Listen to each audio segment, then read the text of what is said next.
Terima kasih Anda masih bersama kami dalam program podcast TV Show TV Muhammadiyah Ngobrol Sering Tanpa Boring. Cuma di sini tempatnya. Ini tadi sebenarnya di segmen sebelumnya kita udah membahas tentang kalau ada loh emang tidak hanya sekedar sistem jual belinya aja yang syariah, tapi memang perumahannya juga dibentuk Islami. Itu boleh diceritain gak sih gimana? Jadi itu perumahan dengan aturan-aturan Islami itu kayak gimana? Jadi saya jelasin konsepnya aja ya berarti ya. Di sana itu ada perumahan konsep pesantren keluarga. Oke. Nah, jadi siapapun yang menghuni di situ ataupun yang ingin tinggal di situ itu harus mematuhi aturan-aturan di situ. Nah, kemudian untuk penyeleksian saja di sana itu tidak hanya secara finansial. Oke. Jadi kalau misalnya finansialnya mampu nih, uangnya ada, tetapi secara seleksi-seleksi lain masuk enggak? Misalnya yang laki-lakinya tidak merokok, kemudian yang perempuannya memakai hijab, kemudian tidak ada hutang di luar, karena hutang itu kan wajib dibayar, sedangkan beli rumah itu nggak wajib. Nah, jadi daripada beli rumah lebih baik Bayar uang hutang itu dulu. bayar hutang dulu, Oke. gitu. Kemudian juga ada program di sana, ada program tahfiz, program baca Quran, kemudian program belajar bahasa Arab, dan itu disediakan ustadznya, nggak perlu bayar, sudah disediakan gratis sampai 5 tahun. Jadi di sana boleh belajar langsung sama ustadznya dan waktunya disesuaikan dengan orang yang tinggal di situ. Karena kan penghuninya pasti waktu kerjanya beda-beda. Betul. Jadi disesuaikan saja di situ bagaimana. Wah, itu keren ya. Salah Iya, satu hunian secara Islami yang menyeluruh kayaknya Menyeluruh, gitu. iya. Nah, ini kamu kan tadi kan kamu bilang ada apa sih?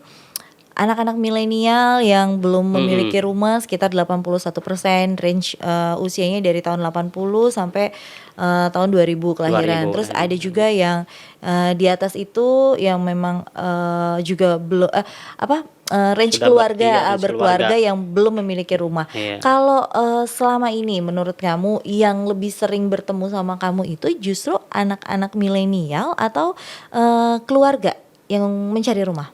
Lebih dominan ke yang keluarga, tetapi yang millennials ada juga biasanya itu pengantin baru. Nah, pengantin baru dan mereka mencari rumah itu yang harganya menengah ke bawah biasanya sekitar 400 juta, 300 juta. Dan biasanya itu mereka nyari rumah juga tipenya berbeda-beda. Kalau misalnya yang pengantin baru atau milenial, mereka nyarinya itu yang konsepnya itu modern dan minimalis. Pasti kamarnya hanya 3 atau hanya 2 dengan desain-desain yang lebih bagus. Kalau misalnya yang sudah berkeluarga lama, itu biasanya nyarinya yang kamarnya lebih banyak malah. Mungkin ada orang tuanya, ada anak-anaknya. Itu butuh kamar yang lebih luas dan luas bangunannya juga lebih besar daripada yang biasanya. Oke, nah so far berarti kan treatmentnya beda lagi tuh. Treatmentnya beda lagi. Dengan keluarga sama dengan yang generasi milenial ini sendiri.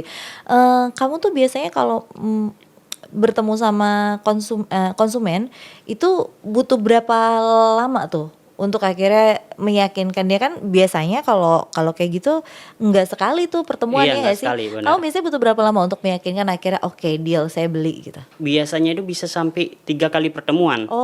Oke. Kalau misalnya nih mau surveinya hari Sabtu, nah itu hari Seninnya sudah dihubungin terus tuh. Hari Senin dihubungin, di edukasi seperti apa. Kemudian nanti sehari sebelumnya itu juga dihubungin lagi, diedukasi lagi seperti apa. Dan di hari terakhir juga ketemu lagi. Di situ baru membahas secara tatap muka, survei. Kemudian harus siap dengan semua pertanyaan-pertanyaan dari konsumen. Biasanya pertanyaan apa aja kalau yang ditanya sama konsumen? Yang paling umum? Yang paling umum sih biasanya tentang bangunannya, tentang produknya. Ada kamar berapa, luas bangunannya berapa, sama lokasinya strategis atau tidak. Itu yang paling umum ya. Ada juga konsumen itu yang nanya sampai ke hal yang rinci. Apa tuh? Keramiknya menggunakan apa, sanitarinya apa, dindingnya terbuat dari apa. Itu sampai ke situ ada yang ditanyakan. Itu biasanya yang menengah ke bawah banyak yang seperti itu. Tapi kalau yang menengah ke atas, yang harganya 1M, 2M itu mereka nggak mentingkan ke hal-hal kecil seperti itu lagi. Mereka cuma nanya luas bangunannya, aksesnya seperti apa. Ada nggak sih pertanyaan-pertanyaan aneh gitu yang kamu pernah rasain gitu ditanya sama konsumen?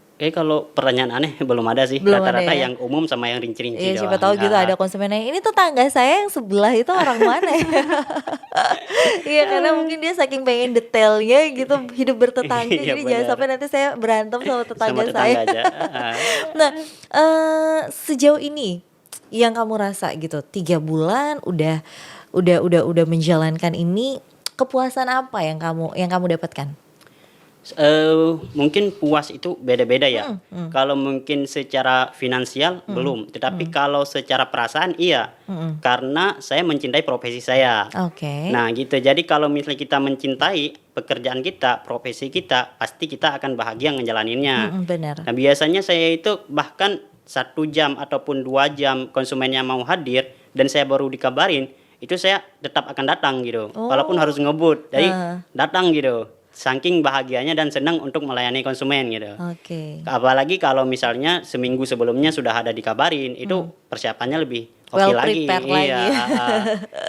Berarti emang apa ya, semangat itu gitu Iya, yang semangat itu. yang perlu ditunjukkan, karena gini sih, aku yakin gitu setiap kita, semangat menghadapi seseorang, aura semangat, aura positif kita tuh juga bakalan kelihatan kok Iya, sama orang yang kita temuin gitu, dan biasanya itu juga akan jadi jauh lebih lancar gitu kan urusannya. Makanya mungkin selama ini kamu wajar lah kalau kamu bilang gitu, "Tadi udah ada 10 konsumen kok yang iya, oke gitu sama saya." Ya mungkin karena memang kamunya sendiri juga iya semangat. menularkan semangat, menularkan sikap-sikap positif gitu kepada mereka.